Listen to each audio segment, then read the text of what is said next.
Now that you know about the 4 main types of 7th chords, let's have a look at how they will look on a chord sheet.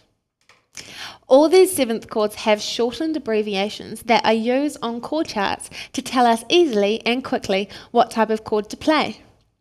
These are called chord symbols. C major 7, which is the first 7th chord that we learnt, can be abbreviated into a chord symbol that is C major 7. Now major, M-A-J, stands for major. Sometimes some chord symbols will use just C capital M 7. So that also stands for C major 7. The dominant chord, let's use C dominant 7 as an example. The chord symbol is C, capital C, Dom 7. The Dom is in lowercase letters. And so Dom, of course, stands for dominant.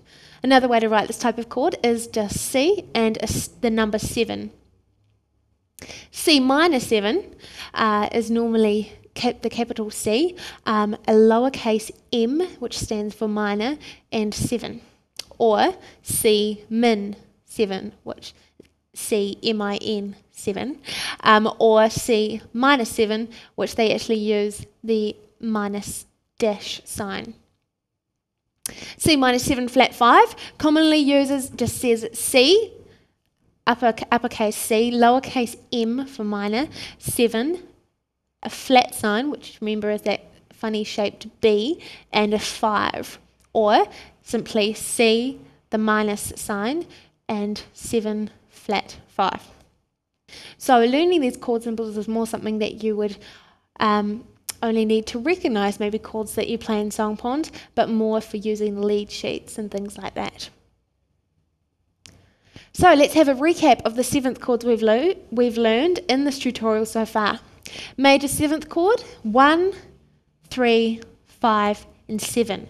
So the example in C major, our root, our major 3rd, our perfect 5th, and then our major 7th on top. Our next chord, a dominant 7th chord, is 1, 3, 5, flat 7. So an example in C, C dominant 7, is C, E, G, and B flat.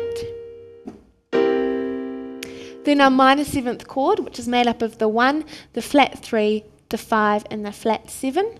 Here's an example in C. So we have C, E minor, G, and B flat.